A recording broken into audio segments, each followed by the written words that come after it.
Welcome to the Green Wasp Removal YouTube channel.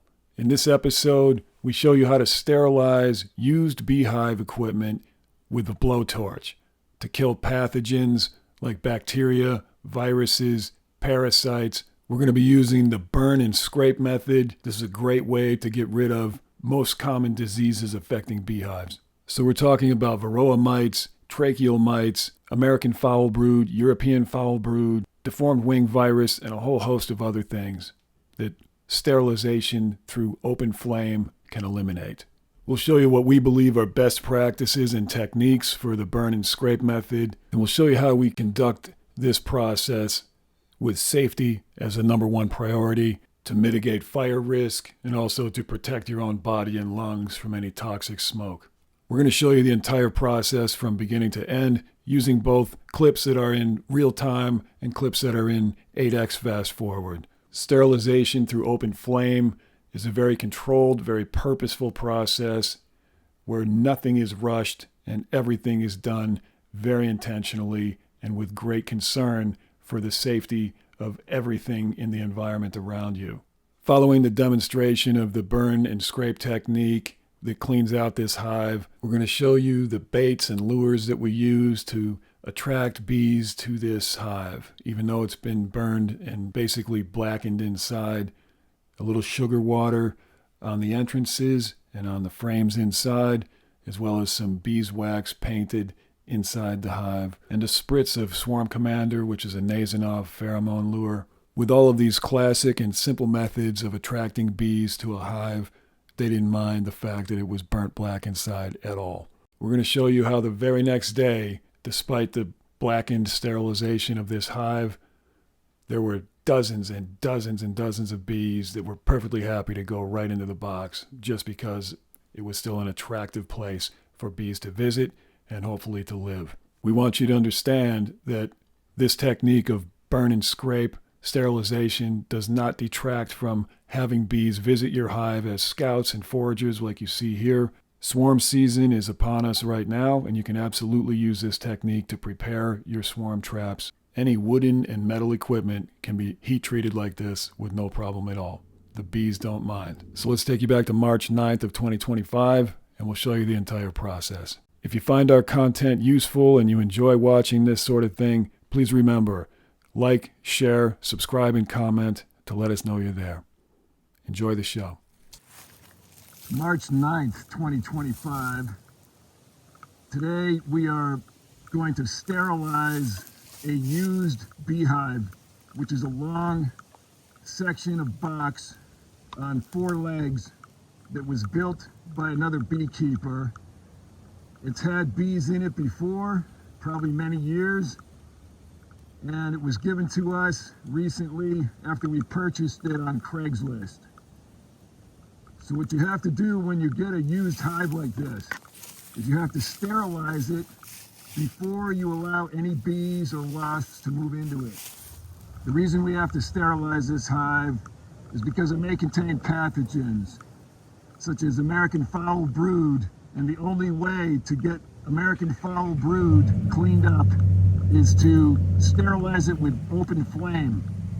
Typically you have to burn it, char the wood, and that's what we're going to do today, using a blowtorch, which is this rig right here. This blowtorch will be used to char the inside of the box and the inside of the cover and a little bit along the edges of where we have the entry points. Last night we put on some temporary waterproof roof to this. So that's what this metal is. It's simply waterproofing. We put it on over the old roof to this hive, and now we're going to go ahead and sterilize it.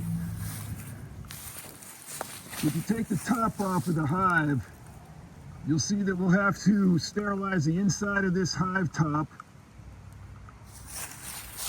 As you can see where there's been activity here, enough so that we should sterilize the whole area.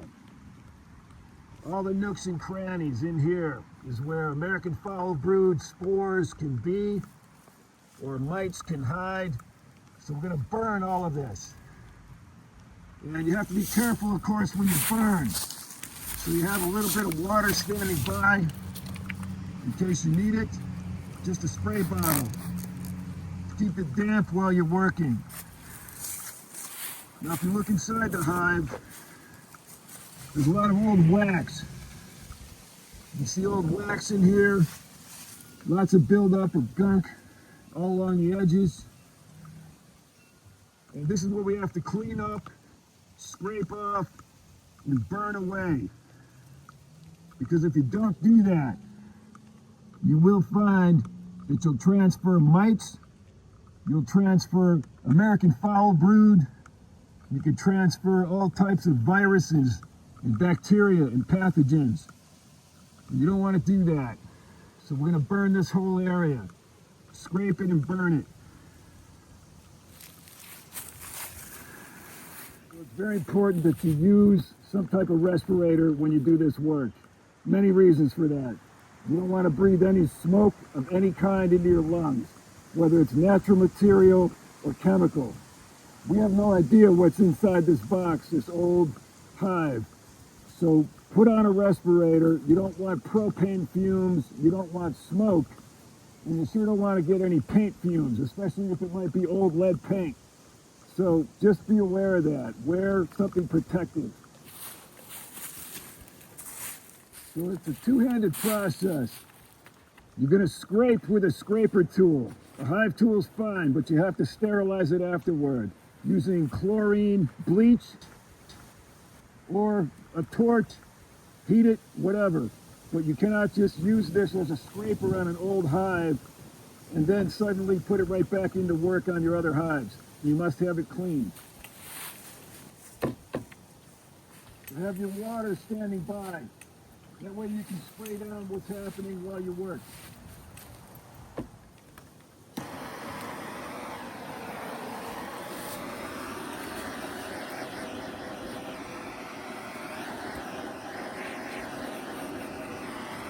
A note here about the rig we're using. This blowtorch is set up to be a propane blowtorch on a waist-mounted holster. And I've used a leg tie here to tie the bottom of the holster around the leg just for extra stability to keep the canister upright. They work best when they're upright. And the great thing about this type of rig is that they're not terribly expensive and they give you a lot of ergonomic benefits. Number one, you're not carrying around the weight of the propane cylinder. You're only using the lightweight torch. Number two, you've got a long hose on this torch and it allows you to reach and move anywhere you need to go very easily. That's very important when you're doing this kind of work. It's very detail-oriented work. For safety, you have to be very careful where your flame is going to be. It's an invisible flame. As you can see here, you cannot see the flame of the torch. You can only really see the flame of the burning wood while you're charring your beehive. So understand, from a safety standpoint, it is very easy to lose track of where your blowtorch flame actually is, because in daylight it's invisible. But it's extremely hot. It can burn it up to 3,600 degrees Fahrenheit. You can do some very serious damage very quickly to any skin, clothing, or anything else flammable in the area. So be careful. So the best technique here as you're moving along and doing your charring of your beehive is to first hit the area you're working very thoroughly with the flame from the torch. Burn all the debris first and then scrape. And then burn it again all along the area that you're working on. So it's a multi-step process. The first thing you do is get flame on everything you're going to touch, because you want any pathogens that are attached to any of the wax or the propolis or the debris, anything inside this hive space, you want it all to be burned first to kill those pathogens, then you scrape. Otherwise, you're just scraping all of your spores and your pathogens, and all that dust and debris is going to fall all over the place around your hive, and you don't want that. You want to sterilize everything. So anything that hits the ground or anything that goes up into the air, to the point where at least you're doing your due diligence to make sure you're not spreading around whatever pathogens might be in this box. We're going to speed up this footage about 8 times just so you can see the entire process. You start from the outer rim of the hive box. That way everything you're scraping can fall into the box that you're going to burn extensively in the next few steps. So start around the edges, work your way into the inner edge, scrape as you go. Always lead with your flame, burn everything you see, then follow up with your scraper. Then go back over it again as many times as you need to get a good thorough burn on all those surfaces. You're always staying very aware of your invisible torch flame, making sure you're only touching the surface you're trying to sterilize. That can never be pointed toward your body, toward your clothing, toward your gloves, toward your skin, toward anything else you don't want to burn. Remember to spend plenty of time torching the landing boards and the entry points for this hive box. It's very important. There's a lot of pathogens spread all around those areas, even on the exterior of the box. Remember, as you're doing the doorways to these hive boxes, do the entire doorway, the tops, the sides, the floor, all of the surfaces involved. Here we're going to slow it back down to normal speed so you can get an idea of what the flame looks like on the wood. When you're torching the wood, you can't see the flame from the torch itself, but you can see the flame from the burning wood. And that's how you can navigate as you go along. You see how we make the first pass to torch everything we're going to scrape, then we go back again, and we torch it again. And we continue this process until all of the propolis, all of the wax, all of the debris is burned and blackened. And you'll notice whenever you torch wax or propolis, it just immediately vaporizes and melts away and burns black. And this is what you want. You want all of that to boil off and literally cook every single pathogen alive until everything on that surface is dead. And to really burn in on the crevices and the cracks and the nooks and crannies throughout this structure, it's great to have this type of torch setup. It's a small, detail-oriented torch that can really get into these areas and really focus on the points you want to make sure are sterilized. You can use larger torches to do this a little quicker on larger surface areas, but they're a little harder to manipulate. They're a little harder to do detail work. I personally prefer a smaller, more detailed tool. It's burning up to 3,600 degrees, and it's going to get into every single crack, every single crevice, and all of the seams and joints in this box are going to burn red hot, even if I don't directly get them with the flame itself. Around the cracks where the wood pieces are joined together will burn so hot that nothing can survive that. And as we give you a close-up here of what we're actually burning and scraping, you can see that any pathogen on the surface of this wood is going to be dead. Anything ingrained down into the grain grooves along as you're working is going to be dead. It just gets too hot for anything to survive, and that's the idea. You want that flame really getting in there, really cooking and boiling off anything it touches. And there's no rush on this. Just take your time, be thorough, be careful, be controlled, and just clean that box 1 inch at a time. Just get the entire thing done. Don't try to rush anything you do. You might have multiple hive boxes to burn that day. You might have a lot of work to do. But every single inch of every single box could mean the difference between your hive brood dying or not.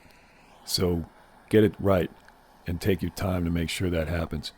A few hours worth of work to get this done right the day you're working can save you many, many days and weeks, probably months of time and effort that you're putting into these hives to grow them up healthy and productive.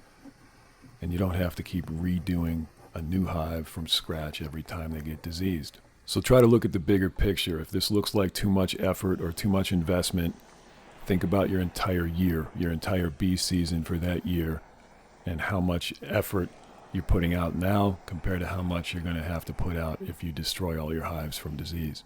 Remember to really focus on the corners where the wood pieces come together.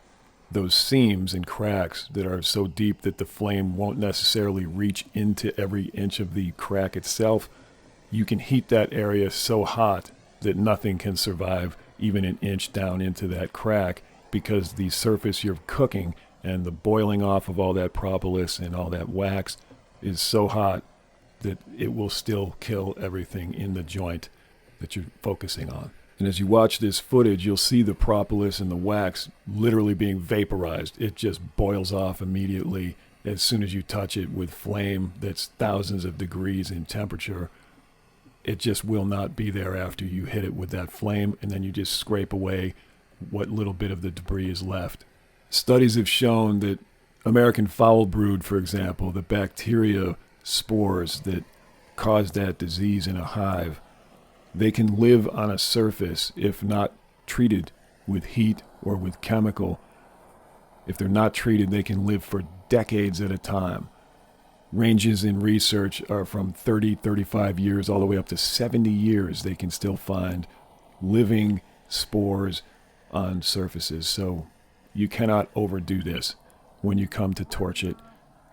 Do the job as thoroughly as you can. The wood's going to be fine. Don't worry about the structure of your box. The wood can survive this just fine. It's the pathogens you're trying to kill. And remember, as you cook the wood, you can char your box as intensely as you have to, and the bees will still move in there and be perfectly happy to live in that box. Think of it this way. When the natural forest burns through forest fires, when lightning hits a tree and burns it to the ground and hollows it out, it makes a perfect space for bees, and the bees move right in. They're in hollow trees that have been hit by lightning and charred black all the time. So in nature, this is happening anyway. So don't worry about it. The bees will come in, and you'll see in follow-up videos of this specific hive that we're burning here, you'll see how many and how quickly the bees move in. We did some tests, and we're studying this season swarm behavior in honeybees to get a better idea of what attracts them, why they're moving into where they move into in our local area. And you'll see that a day after we cooked this box black, scout bees and forager bees were out in force. We put some sugar water inside this hive box, and we put some frames in there. We used a little swarm commander. We just spritzed the outside entry points with some of the swarm commander, which is a Nasanov gland mimic. It's a lure that copies the pheromone scent that the bees put out as a locator homing beacon. Smells like they're queens. And hundreds of bees were all over this box, climbing inside and outside immediately the day after we burned it black. So believe me, the charring of your beehive boxes and structures is not going to inhibit the bees at all. If the space is what they're looking for, and there's other aspects about the hive that attract them, they're going to come in. As we do our research this season on swarm behavior and what attracts bees to a particular space, we're following the science and the research that's been done on this already, and we're trying to observe it in action here in upstate Indiana to see how our local swarms actually respond in the real world. So in the series we're making on this swarm behavior research we're doing, we have acquired 3 hives. This one was a used one. This is why it needed to be sterilized. The other 2 are brand new hives. We're using all 3 of them as swarm traps. So one is called the Interceptor. It's built to be a swarm trap. It's made out of plastic. It's had a lot of good success for swarm catching for other people, so we're trying one of those on a tree. We also have a Langstroth vertical hive setup, pretty standard, 3 supers stacked up. We're trying that one. It's brand new. And then we're trying this one, the used long hive, which really can be used as a horizontal Langstroth hive or as a top bar hive. And we sort of are using both of those inside this box, as you'll see later on. So between these 3 hive/trap setups we have, we're just going to study which ones do the best at attracting a swarm and try to figure out why. As a wasp and bee removal company, it's in our best interest to really research this in the local real world in real time so that our clients can better understand and we can explain to them why the bees in this area are moving into their building. Why was this particular part of their building attractive to them? Why did they move into this room or that building or this ceiling or that shed instead of another space? Once bee swarming season is past and they've already moved into where they're going to go, including our traps hopefully, we can then give these colonies away to local beekeepers because we don't necessarily want to keep bees in the long term. We just want to study for now how they respond during swarm season and into which traps they're most attracted. And then we may use these boxes as wasp incubator boxes, where we take a wasp nest out of the ground or out of the building somewhere. For clients, we'll take that nest and set it up inside these boxes and use it as an incubator box so we can raise larvae and collect them as they become adults after pupation and use them for venom immunotherapy, which is our main focus in this company. Wasp venom collection for venom immunotherapy, or allergy shots for people who are severely allergic to venom. But we get enough calls every season that involve honeybees moving into structures or moving into places where they need to be removed from, trees and so forth, that people may have a sting allergy to bees and they just want them gone, or they're doing some damage to a structure. So it's in our best interest to really research honeybees and figure them out. The second reason we want to research our local honeybee swarming activity is because we want to link up with a couple of bee labs, either Purdue or Ohio State, some of the local Midwest bee labs that we have around us in this area. And we'd like to have them test the genetics of the bees that we collect, because we suspect over time, as climate change warms up our state and most of the earth, that we're going to start seeing more and more very aggressive bees, probably with Africanized genetics like they're finding coming up from the southern states in North America and in the U.S. They've been established, these killer bees, these Africanized bees, since the 1990s in the southern states, and they're coming north. It's just a matter of time. So we'd like to start testing them annually as we catch swarms. So you see here in this footage, as we come across propolis or we come across wax on these surfaces inside the hive, we focus on that until we boil it off. And then we focus on it again. And then we blacken the whole surface of that wood panel. And we pay really particular attention to the debris, anything stuck to that wood, because all of this is going to be absolutely contaminated with whatever diseases were in this box when we obtained it. And focusing especially on these crevices where you see propolis and wax or other debris and material, even wood glue, whatever this box was made out of, it just gets vaporized and cooked, and that's what we're trying to do here. And as you develop your technique on this sort of burning and scraping and burning and scraping, you'll notice all the debris is falling into the box hive. That's what we want. We want everything contained in that box so we can burn it all off. All the debris and stuff that's inside this box, you may see some people doing a burn sterilization where they sweep out the box and dump it all out on the ground all around their hive or wherever else, and they do this as a preparation thing before they even burn it. Well, that's kind of pointless if you're trying to kill pathogens. You want to kill them all by burning everything first, not scraping it all out, then burning it, because whatever you scrape out is full of pathogens. In our best practices, we burn everything first and then scrape it out. And remember, as you're scraping following a burn, that you don't have to get every bit of the black off of your wood. Charcoal on the wood is just fine. All that blackened space is just fine. That won't bother the bees at all. There's no reason to scrape it right down to bare wood again. You're just trying to get the bulk of the debris scraped away. And you'll get into the right groove after you try this a bit. Over time, you figure out what works, what doesn't work, what's too much, what's not enough. The main focus when you're doing a burn like this is safety and control. Take your time, be safe. Every move you make is with purpose and intention. There's nothing quick or careless about this. You'll notice we're working on a bunch of old mulchy leaves and backyard debris. There's sticks, there's flammable stuff on the ground, but it's all kind of moist and wet, and we're working outside underneath trees. But the fact is, if you're not careful, this stuff could become a fire risk. So it's important to be redundant in your safety protocols.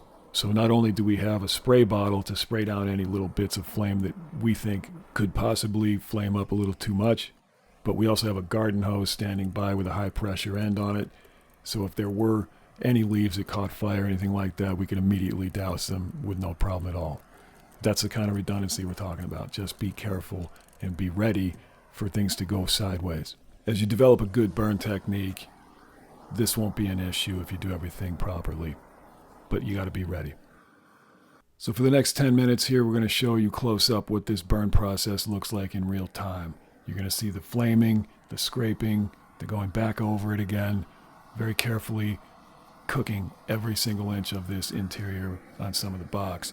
Following the 10 minutes of real-time burn, we're going to go into 8 times fast forward for the rest of the video so you can get an idea of the entire process in a compressed period of time.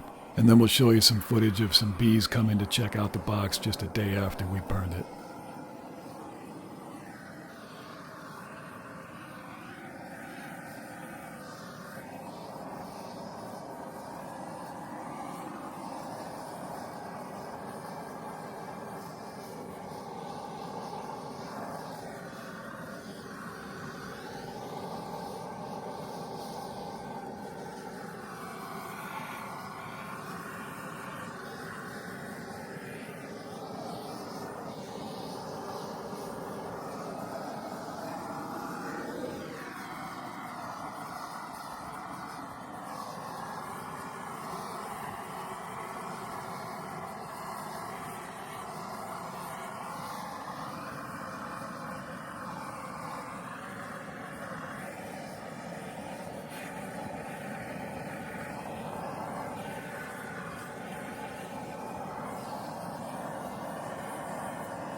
So we'll go back to regular speed here for a minute so you can get an idea of what the actual real-time dynamics look like as we start to cook the bottom and work our way across, paying extra special attention to the seams where the wood panels come together with the floor of the hive. And here we're also burning off a lot of the debris in the bottom of the hive that had built up over time. There was just a pile of wax and propolis burn off material in this corner. We'd been scraping it down as we moved our way across. Dead insects, remains of old rodent nests, and there were all sorts of different things in here. And we're just burning it all off, sterilizing the whole thing, turning everything to black ash. And remember, if you do any of this type of work, make sure you're wearing some sort of full-face respirator. You do not want to be breathing any of the debris smoke that's coming up out of here. It's always best to just assume everything in this box and everything being burned out of it is toxic. Not just to your bees, but also to people. Here we'll go back to 8 times fast forward until the end of the video.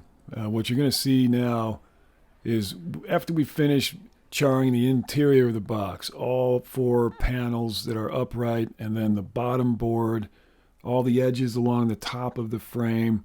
Once that's done, we then work again on really making sure those entry points from the outside are very well treated with heat, because they also have a lot of pathogens wherever the bees land outside on the hive.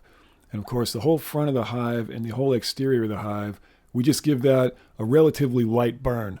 We don't want to burn all the paint off completely, but we want to make it very much inhospitable for any living organism to just live on the outside of that box. So we put enough flame heat on it to make sure that if there's a pathogen on there, it's going to be dead. You can see how the paint becomes discolored, but we're trying not to burn it off. We're just making sure that it's heated to the point where we think it's going to be impossible for something to live on it. It's a little different than the interior of the box. It's unpainted, that we just burned black because it was so filthy. We do a little touch up around the rest of the box on the interior here, just anywhere that might look like it wasn't quite cooked off. A little extra due diligence goes a long way. What we don't show here is that after we had done the top part of the box, we flipped the whole thing over and we did the legs in the bottom of the box as well, the exterior. And then we moved on to the roof structure.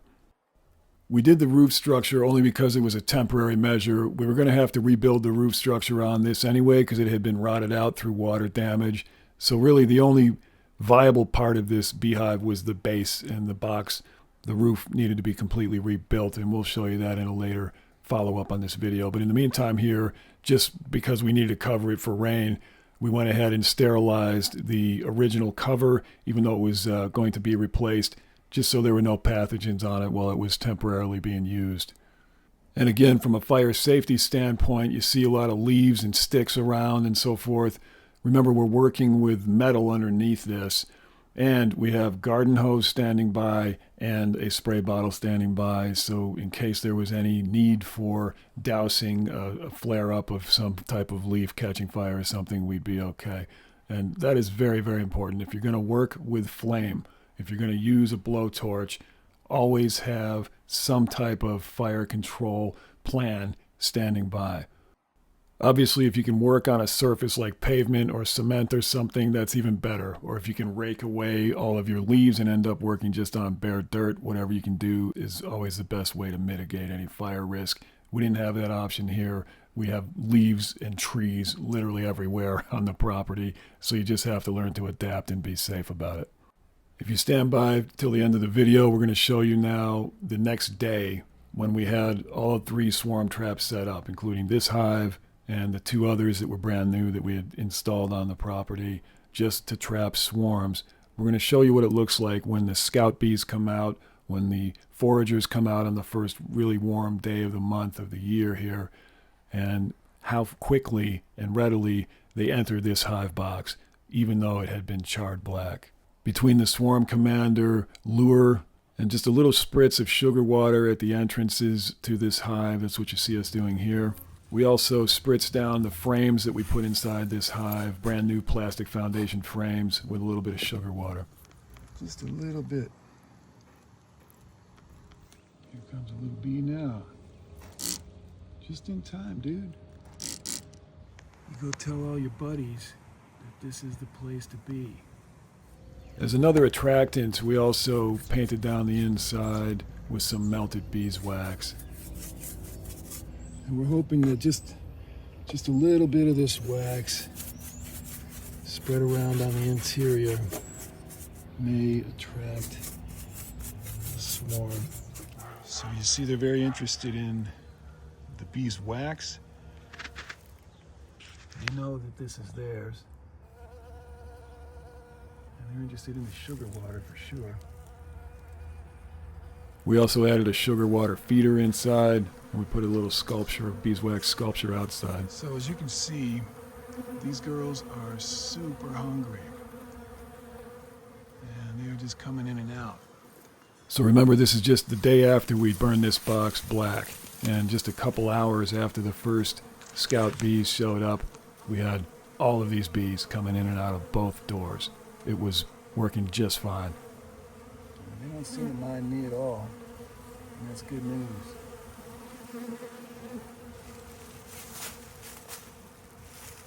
So as this footage illustrates, the bees were pretty gentle. They had no interest in me at all. They were just interested in the resources that this hive or swarm trap could offer them. And despite having just charred the entire interior and flame treated the exterior, they had no trouble coming in and out of that box only a day later.